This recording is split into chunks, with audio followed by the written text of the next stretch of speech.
안녕하세요. 반갑습니다. 자, 이번에는 이제 자료형이에요. 자료형. 앞에서 우리가 형 이렇게 이야기했는데 바로 그 형을 의미하는 거고요. 이 자료의 형태가 어떤 것이냐에 대한 것을 이야기하게 됩니다. 그래서 자료형이라고 하는 거는 변수가 가질 수 있는 데이터의 형태를 의미하는 거고요. 제가 만약에 뭐 점수 계산하는 그런 프로그램을 짰다. 그러면은 만약에 수학 점수라고 하는 변수가 있다. 그러면 수학 점수에는 어떤 값이 들어갈 수 있을까요? 뭐 정수나 또는 소수점 값이 있다 그러면은 실수 값이 들어갈 수 있겠죠. 이렇게 그 들어갈 수 있는 그 값의 범위를 우리가 자료형이라고 이야기한다 보시면 돼요. 그래서 데이터의 집합 그리고 연산 집합 여기에 포함되는 것이 자료형이다. 자, 기본 자료형은 정해진 구조 외에 다른 구조를 가질 수 없는 자료형을 말해요. 그래서 여기 나오는 문자형, 정수형, 실수형, 논리형은 true and false를 의미해요. TF를 입력할 수 있는 그런 변수가 됩니다. 자, 구조적 자료형에는 첫 번째 배열이라고 하는 아이가 있어요. 배열이라고 하는 거는 메모리 공간에 이렇게 할당을 하는데 일반적인 변수는요, 값을 하나만 가져요. 그래서 A라고 하는 변수가 있다 그러면 여기에 뭐 간다, 뭐 이런 것들만 들어가지만 만약에 여기다가 배열 형태로 정의를 하게 되면 여기에 칸이 만약에 몇 개, 예, 5개다 그러면 A, 5 이런 식으로 정해서 A라고 하는 변수는 5개의 공간을 가지고 있고 여기에다가는 점수를 예를 들어서 90점, 50점, 60점, 70점, 40점 이런 식으로 해서 입력할 수 있다는 거죠. 얘네를 뭐라고 한다? 순차 구조고 첨자로 원소를 구분한다 그랬어요. 첨자가 여기가 첫 번째 0, 1, 2, 3, 4, 0부터 가요. 이게 프로그램 언어마다 좀 차이가 나는데 베이직은 1부터 가고요. C나 자바는 0부터 갑니다. 그래서 이렇게 번호로 설정할 수 있는 거죠. 그래서 예를 들어 가지고 제가 여기다가 A3 이렇게 지정하면은 세 번째 있는 여기 3번에 있는 70점이 여기에 할당이 된다. 이렇게 보시면 돼요. 자, 레코드라고 하는 거는 하나의 행을 의미합니다. 됐죠? 그냥 그렇게만 기억하세요. 포인터라고 하는 거는 여기에 있는 이 2번째에 있는 실제 주소를 의미해요. 메모리의 실제 주소. 포인터. 이게 코드에 시험 문제 나오는데 이 포인터를 설명하려면 한 2시간 정도 걸려요. 그래서 지금 뭐 그렇게 보지 마시고 그냥 객체를 참조하기 위한 주소를 값으로 하는. 그래서 실제 여기에 있는 요 변수의 주소가 아니라 얘의 실제 물리적 주소를 찝을 수 있는 거예요. 그래서 이 C 언어가 이거 포인터를 지원을 하는데 이 C 언어의 포인터 지원 때문에 얘가 하드웨어 코딩이 가능한 거예요. 음. 하나의 자료에 동시에 많은 리스트의 연결이 가능해지고 커다란 배열의 원소를 효율적으로 저장하고자 할 때 사용한대요. 고급 언어에서 그것도 C 언어에서 사용이 됩니다. 자, 자료 구조 중에 첫 번째 스택이에요. 스택은 어떻게 생겼냐면 이렇게 생겼어요. 밑둥이 이렇게 닫혀 있습니다. 그리고 얘는 시험 문제 아주 자주 출제돼요. 이 구조를 꼭 기억하시고요. 자료의 삽입 삭제가 이 상단에서만 이루어져요. 그럼 만약에 우리가 여기에 가가 들어있고요. 여기에 다가 들어있고 자가 이렇게 있다면 어떤 값이 제일 먼저 들어가 있을까요? 순서대로 써보면 가가 제일 먼저 입력이 됐을 거고요. 그 다음에 다가 입력됐고 그리고 자가 입력되는 거겠죠. 왜? 얘가 먼저 들어가야 잖아. 이쪽으로는 들어갈 수가 없으니까. 그래서 이렇게 구성이 된다라고 기억하시면 되겠고요. 요거 구성하는 문제가 많이 출제가 되니까 기억하시기 바랍니다. 됐죠? 얘는요, 뭐예요? 후입 선출이에요. 뭐 맨 마지막에 들어간 애가 제일 먼저 나와야 돼. 입력은 이렇게 됐겠죠? 그럼 만약에 뺄 때는 어떻게 빼야 돼요? 여기 있는 자가 제일 먼저 나오겠고요. 그 다음에 마가 나오겠고, 그 다음에 그 다음에 가. 이 순서로 출력이 되겠죠. 얘는 출력이고요. 얘는 입력이에요. 이 순서 기억하시면 돼요. 밑둥이 막혀 있으니까 우리가 일반 박스에다가 A4 용지를 쌓는다고 생각해 보세요. A4 용지 제일 먼저 넣는 게 뭐야? 맨 밑에 깔리는 애잖아, 이렇게. 맞습니까? 이렇게 생각하시면 돼요. 얘는 서브 루틴 호출 작업 시에 복귀 주소를 저장하고 조회하는 데 사용한다 그랬는데 나중에 운영체제에 가면은 인터럽트라고 하는 걸 배워요. 그래서 인터럽트 호출할 때 우리가 이 스택을 사용하게 됩니다. 그때 가서 다시 한번 이야기를 드릴 거고, 자, Q는 이렇게 생겼어요. 앞뒤에 여기가 열려 있는 상황인 거야. 그래서 여기엔 좀 막혀 있는데 그림이 좀 잘못된 거예요. 얘네가 열려 있는 거고, 얘네가 지금 예를 들면은 지금 뭐 상한선, 하한선 이렇게 써 있네. 조금 뭔가 좀 잘못됐다. 얘도 지워줘야 되고요. 여기에 보면 리어 포인터와 프론트 포인터가 보이시죠? 순서대로 이렇게 들어간 거예요. 무슨 얘기인지 아시겠죠? 입력과 출력이 한 방향으로 이루어지는 것을 우리 뭐라고 하나? 바로 Q라고 이야기를 해요. 백Q 같은 경우는 얘는 또 화살표가 빠졌냐? 얘는 또 선이 빠져 있네. 얘는 양쪽에서 출입이 가능해요. 모두 다. 됐죠? 얘는 한쪽 방향으로 입력이 되고 한쪽 방향으로 출력이 돼요. 일반적으로 배관 같은 거 생각하시면 되겠죠? 배관. 얘는 양쪽으로 넣었다 뺐다가 가능해요. 그래서 Q 같은 경우는 두 개 포인터를 이용을 해서 뭐예요? 한쪽 끝에서 자료를 삽입하고 반대쪽에서 자료를 삭제하는 선입 선출 방식을 가지고 있어요. 데크는 서로 다른 방향에서 삽입 삭제가 모두 일어나는 거예요. 그래서 스택하고 큐를 혼합한 형태가 바로 데크가 됩니다. 이거 기억하시는데 제일 중요한 게 바로 뭐냐면 요거예요. 스택. 요걸 기억하시면 됩니다. 자, 이번에는 자료를 표현할 거예요. 자료 표현이라고 하는 건 뭐냐면 컴퓨터에 사람이 쓰는 어떤 그런 숫자나 문자를 표현하고 싶은 거예요. 여러분들이 키보드를 A를 딱 쳤을 때 내부적으로 A가 움직일까요? 아니면은 어떤 전기 신호가 움직일까요? 당연히 전기 신호가 움직이겠지. 왜? 컴퓨터는 전기를 먹으니까. 스마트폰도 마찬가지죠.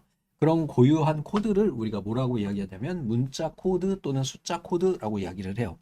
그리고 이러한 표현은 컴퓨터 내에서 어떻게 표현되냐면 고정소수점 표현이나 또는 부동소수점 형태로 표현이 돼요. 나머지 모르셔도 돼요.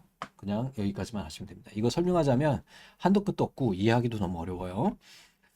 자, 이렇게 보시고 그래서 여기에서 이제 문자 코드 방식이 나오게 됩니다. 여러분들이 스마트폰에서 키보드에서 A를 딱 누르면 얘가 내부적으로 어떤 신호가 가냐면 이게 각각 표준마다 다르거든요. 그래서 맨 처음에 나왔던 BCT 코드 지금은 사용하지 않아요. 이 BCT 코드 같은 경우에는 두 개의 존 비트, 즉 존 비트. 야, 여기에 공간을 두 개를 할당할 건데 여기가 존 비트야. 내가 숫자를 입력할 거야 할 때는 00이 되고요. 내가 문자를 입력할 거야 그러면 10이 되는 거예요. 그리고 그 중에서 내가 숫자 0을 입력할 거야 그러면 0000 이렇게 구성을 하는 거고요. 이건 어떻게 가냐면 이 디지털 펄스로 가요. 그러니까 신호가 이 몇 초 동안 6초 동안 초라고 하면 안 되고요. 헤르츠라고 하죠. 우리가 일반적으로 컴퓨터나 스마트폰에 그 클럭 펄스가 있거든요. 그 펄스 시간 동안 6번 동안 아무것도 하지 않는 거야. 그러면 0이 입력돼요. 근데 만약에 1, 0 하니까 어떻게 돼요? 아, 한 번 펄스만큼 올라가고 나머지가 쭉 이렇게 0이 되면 얘는 A가 입력되는 거예요. 그래서 컴퓨터 내에서는 이 구조를 가지고 있다. 됐죠? 만약에 B다 그러면 00, 01 이렇게 되는 거죠. 그럼 그때는 신호가 어떻게 되는 거야? 아, 얘 문자구나. 그리고 마지막에 가서 여섯 번째 가서 한번 딱 튀겨주면 아, A가 입력이 되는 거예요. 클럭 펄스는 보통 여러분들 스마트폰이 뭐 3GHz 정도 되거든요. 3GHz면 얼마야? 10에 300만 번, 1초에 300만 번이 클럭 펄스가 움직인다고 생각하시면 돼요. 어느 정도인지 아시겠죠? 그러니까 여러분들은 못 느끼는 거야. 그래서 키보드 A 누르는 순간 그 속도만큼 어떻게 모니터에 찍히는 거야. 그럼 눈 깜짝할 사이에 찍히기 때문에 여러분들은 전혀 사람은 느낄 수가 없죠. 그 속도 자체가 되죠. 이렇게 구성이 되는 거예요. 그래서 이렇게 내가 A라고 하는 걸 입력을 하면은 컴퓨터 내부에서는 10, 펄스 한번 탁 튀기고 쭉 쉬다가 한번 또 팍 튀기고 이런 식으로 입력이 된다. 요게 바로 십진 코드인 BCD가 되는 거예요.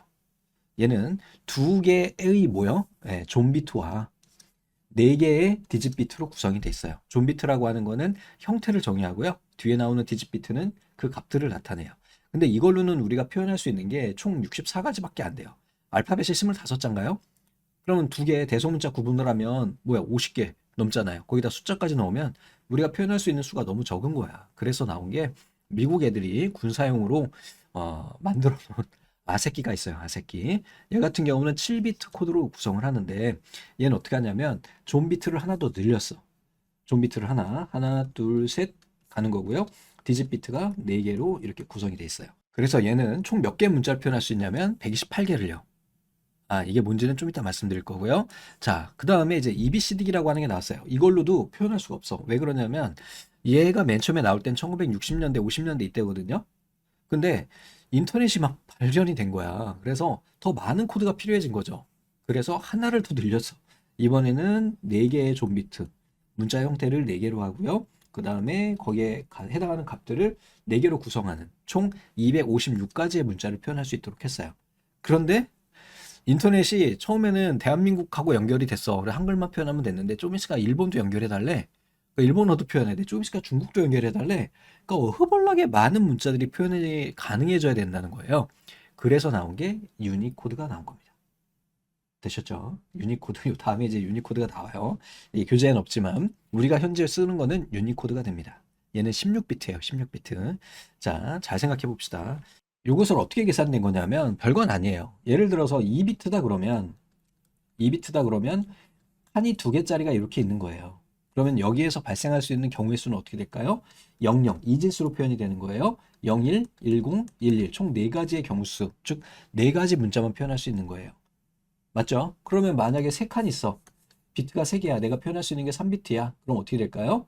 하나, 둘, 셋, 001 해가지고 몇 개가 나오냐면 쭉 하면 8개가 나와요. 이걸 어떻게 표현하느냐? 얘는 2의 몇 승이요? 2승이요. 얘는 몇 승이요? 2의 칸수에 따라서 3승이요. 됐죠? 2의 2승은 얼마요? 4요. 2의 3승은 얼마요? 8이요. 2의 7승은요? 128이요. 2의 8승은요? 256이요. 됐죠? 이렇게 구성이 되어 있는 거고 이게 시험 문제 나옵니다. 그래서 여기 나오는 2의 6승, 2의 7승, 2의 8승 각각의 문자 수와 존비트와 디짓비트를 구분하고 계셔야 됩니다. 자, 이렇게 됐고요. 자, 다음에 이번에는 숫자 코드예요. 숫자 코드에서도 이제 BCD 코드를 썼는데 여기에서는 문자 코드인 BCD 코드에서 존비트를 생략하고 뒤에 있는 값만 가지고 우리가 10진수 한 자리를 2진수 4비트로 표현을 해가지고 이렇게 4자리씩 끊어 쓴 거예요. 그래서 여러분들 나중에 컴퓨터 공부하시다 보면 이렇게 4자리로 구분해서 표현하는 경우가 많거든요. 그 이유가 바로 이것 때문이었어. 바로 처음에 우리가 개발된 문자 코드가 BCD였고 얘 존비트가 4비트였기 때문에. 이게 또 무슨 의미가 있냐면요. 여러분들 컴퓨터가 8비트라고 보통 이야기하죠. 8비트. 8개의 비트를 1바이트라고 하는 단위로 묶었어요. 이 1바이트는 뭘 표현할 수 있냐면요. 숫자 하나나 문자 하나를 표현할 수 있는 단위예요, 얘가. 무슨 얘기인지 잘 아시겠죠? 그래서 얘는 반이니까 보통은 하프 바이트라고 이야기를 하거든요. 반씩 반씩 이렇게 표현하는 거예요. 그래서 나중에 이제 컴퓨터에서 공부하시다 보면 바로 4개, 8개 뭐 이렇게 구분을 해서 표현하는 이유가 다 여기에 있다 이렇게 보시면 됩니다. 자, 다음에 이번에는 3초과 코드예요. 얘는 BCD 코드에 3을 더해서 표현해요. 0011 얘가 3이잖아요. 왜 3이에요? 0011은 얘가 왜 3일까? 얘는 2의 0승 자리고요. 얘는 2의 1승 자리고요. 얘는 2의 2승, 얘는 2의 3승 자리예요. 2의 0승 자리는 1이고요. 2의 1승 자리는 2고요. 2의 2승 자리는 4고요. 3승은 8이죠. 맞아요? 10진수도 마찬가지로 우리가 999 하면 여기 1의 자리 맞죠? 10의 0승이고 여기는요. 10의 1승 자리 여기엔 10의 2승 자리잖아요. 100의 자리니까 이렇게 표현되는 거랑 똑같아요. 그래서 얘네 두 개를 곱하면 돼요. 그리고 더해요. 그러면 3이 나오겠죠? 이렇게 연산을 하는 겁니다. 자, 그레이 코드라고 하는 거는 얘는 아날로그 디지털 변환할 때 사용해요. 얘를 익스크루시브 OR을 연산을 해서 쓴다 그랬는데 다른 시험 같은 경우는 요거 계산하는 방법도 나오는데 그냥 종류만 아시면 되고요. 이번 시간에 여러분들이 꼭 기억하셔야 될 거는 딱 하나예요. 스택. 그지? 요거만 아시면 됩니다. 자, 다시 한번 정리 한번 해볼까요? 스택은 어떻게 생겼다고? 밑둥이 이렇게 막혀 있어요. 그래서 먼저 들어간 게 먼저 쌓여요. 아시겠죠? A1이라고 하자. 구분돼야 되니까 이렇게 되고 제일 먼저 나오는 애가 누가 되는 거예요? A1. 그 다음에 얘. 요거 구분하는 문제 나중에 문제풀이 보시면서 얘네는 보셔야 됩니다. 그래서 여기까지 해서 우리가 살펴봤습니다. 다음 시간에 뵙겠습니다.